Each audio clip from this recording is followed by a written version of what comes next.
자, 인사이드 부산 이어갑니다. 일본 정부가 이르면 올 봄이나 여름쯤 후쿠시마 원전 오염수를 바다에 방류하기로 했습니다. 인접한 우리나라와 주변국들뿐만 아니라 세계 각국에서 우려 섞인 목소리가 나오고 있는데요. 2년 전에 이미 부산 지역 환경단체가 후쿠시마 원전 운영사인 도쿄전력을 상대로 오염수 방류 금지 소송을 제기했습니다. 이게 어떻게 진행되고 있는지 함께 짚어보죠. 소송을 맡고 있는 변영철 변호사 연결돼 있습니다. 변호사님 안녕하세요. 예, 변영철입니다. 네. 예. 자, 부산 지역 환경단체가 후쿠시마 원전 운영사인 도쿄전력을 상대로 제기한 소송, 방사능 오염수 방류 금지에 대한 국내 첫 소송으로 알고 있습니다. 오염수 방류 결정 자체를 철회하라는 거잖아요. 소송 내용을 좀 설명해 주시죠. 예, 2021년 4월에 처음 소장이 접수됐습니다. 그때 당시에 이제 일본의 도쿄전력이 네. 후쿠시마 원전에서 흘러나온 원전 오염수를 태평양에 이제 방류하겠다는 계획을 발표를 했음에도 불구하고 네. 그 당시 정부가 별다른 대응을 제대로 안 해서 이 시민단체에서 이걸 그냥 계속 방치할 수만 없지 않느냐, 이게 어떤 법적으로 대응할 수 있는 방법이 있겠느냐, 그렇게 해서 제가 이제 제안을 검토해본 결과 네. 헤이그 송달 협약이라는 게 있어요. 그래서 우리나라 민간인이 일본의 정부가 아닌 주식회사거든요. 도쿄전력 주식회사를 상대로 방류를 금지해달라는 청구를 제기하면 헤이그 송달 협약에 의해서 법적 효력이 발생할 수 있다. 그래서 소송을 제기하게 된 겁니다. 네. 그 변호사님께서 말씀해 주신 것처럼 2021년 4월에 소송이 제기됐는데 2년이 흘렀잖아요. 예. 그동안 몇 차례 변론이 있었고 지난달 5차 변론 재판까지 진행됐다까지 알고 있는데 현재 재판의 핵심 쟁점은 뭡니까? 이제 방류를 하는 이 재판을 제일 큰 쟁점은 대한민국 법원이, 부산지방법원이 이걸 재판할 수 있느냐는 게 쟁점이고, 이제 도쿄전력 측은 재판 강할권이 없다. 이게 이제 가장 큰 쟁점입니다. 네. 또 우리 측에서 제출한 전문가 자료를 보면요, 오염수 방류가 위험하다는 조사 결과 그리고 그에 대한 전문가들의 판단이 담겨 있을 텐데 여기에 대한 일본 도쿄전력 측은 어떤 반박을 하고 있습니까? 지금 우리가 이제 재판부에 제출한 자료는 네. 크게 이제 두 가지인데, 하나는 2012년에 나온 후쿠시마 지진, 후쿠시마 원전 폭발 직후에 2012년에 독일 헬로몰츠 연구소라고 있습니다. 네. 여기에서 방사능 물질이 이 태평양에 방류될 경우에 해류를 타고 어떤 분포를 보이는가 하는 걸 연구를 했고요. 그래서 우리나라 제주도의 연안 해역에는 200일이면 도달한다. 게 이제 확인이 됐고, 네. 중국 칭화대 연구소에서도 이제 2021년에 같은 방식으로 이제 여기에서는 앞에 헬로몰츠 연구소는 세슘 137을 했고, 중국 칭화대 연구소에서는 삼중수소를 모델로 해서 이게 이제 후쿠시마 앞바다에 버려질 경우 태평양 해류를 타고 한국에 어느 정도 오느냐, 그렇게 했을 때 이제 우리나라 배타적 경제 수역에 늦게 잡아도 800일이면 충분히 도달하는 걸로 그렇게 이제 확인이 되는 두 개의 연구를 제출을 했습니다. 네. 그래서 이제 우리 주장은 요즘 이렇게 관련이 있다, 태평양에 버린다고 해서 한국하고 아무 관련이 없는 게 아니다. 네. 그래서 우리나라 국민들, 부산 시민들의 건강에 큰 영향을 미치기 때문에 실질적 관련성이 있다, 이 행위가. 네. 그래서 우리나라 법원이 재판 간할권을 행사할 수 있다는 게 우리 주장의 요지입니다. 그래서 일본은 어떻게 반박합니까?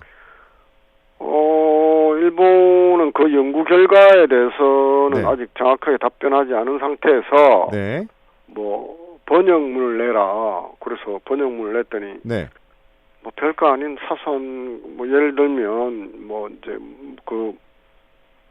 그 논문에 이제 번역하는 과정에서 추적자 트레이스라는 게 나와요. 그래서 이게 이제 추적자라는 게 아까 말씀 세슘 137를 표지 모델을 했느냐, 또 삼중 수소가 어떻게 방류되느냐는 이제 그 방사성 물질을 통칭해서 이제 그 추적자라고 하는데 네.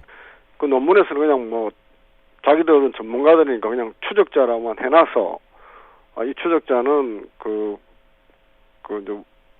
그런 뜻으로 쓰인 거다 그렇게 적어놨다고. 그걸 왜 번역해서 적어놓느냐, 원문에 없는 거를 네.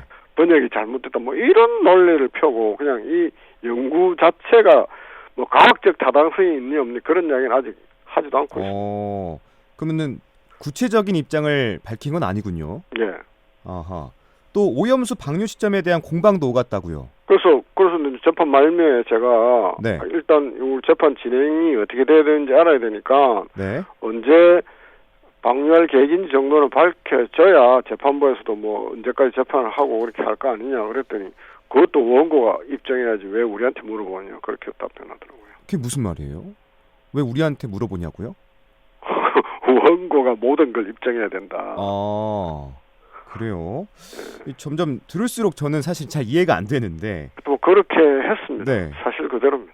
다음 변론 기일이 다음 달 15일이잖아요. 예. 앞으로 소송 진행 과정은 어떻게 되고 또 결과는 언제 나오고 어떻게 좀 예상되십니까? 그래서 지금 뭐 봄 또는 여름에 방류한다고 했다가 네. 뭐 배출구를 뭐 완공을 하는 게 뭐 7월로 연기돼서 7월로 뭐 하겠다는 언론 보도가 나오더라고요. 그래서 지금 뭐 하여튼 지금 봐서는 7월 정도로 하는 걸로 봐야 될 것 같고 그래서 그 전에는 어쨌든 재판 1심 판결은 종결을 해서 그 전에 판결 선고를 받으려고 그렇게 생각하고 있습니다. 네. 오염수 방류가 올해 봄, 여름 이렇게 상반기 전으로 이루어질 거라는 전망이 있는데 네. 소송 결과가 방류 결정에 영향을 주겠죠? 소송 결과가 나오면 네. 아무래도 일본의 도쿄전력청이 뭐 여러 가지 고려를 좀 하지 않겠습니까? 아무래도. 자, 소송에서 우리 손을 들어줘도 일본이 오염수를 방류할 수 있는 확률이 있습니까? 그건 있겠죠. 있습니까? 저희들은 항소를 하면서 네.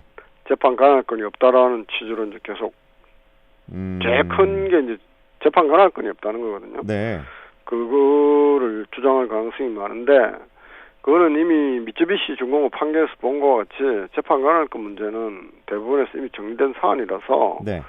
뭐 그게 항소하더라도 쉽게 이제 뭐 바뀔 것 같지는 않은데 그럴 경우 1심 판결이 나면 저희들은 강제 집행을 해서 네. 그러니까 이제 위반할 경우 이 판결을 방류를 금지한다는 판결을 위반할 경우 원고들에게 각 1일당 위반 계속 이게 뭐 지금 3년간 뿌린다고 하니까요. 이 위반 1일당 각 1,000만 원씩 지급하라는 간접강제 신청을 하려고 그렇게 돈으로도 요구할 수 있는 겁니까? 예. 그렇군요. 예. 자, 지금 진행 중인 재판은 국내 민사 소송인데 예. 국제법상 대응도 필요하다고 해서 국제해양재판소에 제소를 하는 게 오염수 방류를 저지할 수 있는 방안으로 꼽혔었잖아요. 그런데 이게 현재 진전된 게 없어 보이거든요. 타이밍을 놓친 겁니까? 아니면 다른 의도가 있는 겁니까? 그건 국가가 하는 걸로 되어 있습니다. 대한민국이 일본 국을 상대로 네. 이렇게 하는 거고 시민들은 할 수가 없는데 네. 지금 우리가 벌써 2년 전에 제소를 해서 겨우 이제 이 정도 진행이 되고 있는 상황인데 네. 지금은 완전히 타이밍을 놓친 거죠. 그럼 정부에서는 다른 대책을 내놓지 않습니까? 뭐 제가 알기로 아무 대책이 없는 걸로 알고 있습니다. 그렇습니까? 예. 그럼 정부의 대처가 필요할 텐데 왜 아무런 조치를 하고 있지 않은 거죠? 이 주무부서가 원자력 안전위원회인데 네. 원자력 안전위원회에서 나온 대처를 보면 해양에 방류할 경우 네. 모니터링 어느 정도 이게 이제 뭐 방사능 물질이 어느 정도 해를 미치는지를 모니터링하는데 사후적으로 네. 100억을 뭐 예산을 신청했다 이렇게 나옵니다. 그래가지고 우리나라 해안이 다 오염되면 어떻게 할 건가요? 모니터링 그거 하면 뭡니까? 그 모니터링에 대한 내용만 있고 그 외적인 것들은 하나도 없습니까? 없어요. 그렇군요. 다 끝나고 난 뒤에 다 버리고 난 뒤에. 네. 이게 사실 우리나라 바다인데 왜 정부 그러니까요. 쪽에서 아무런 조치를 하고 있지 않은지 좀 우려스럽고 걱정이 됩니다. 그래서 깝깝합니다. 네. 앞으로 저희도 관심 갖고 지켜보겠습니다. 예, 네. 지금까지 변형철 변호사와 함께했습니다. 변호사님 오늘 말씀 고맙습니다. 고맙습니다.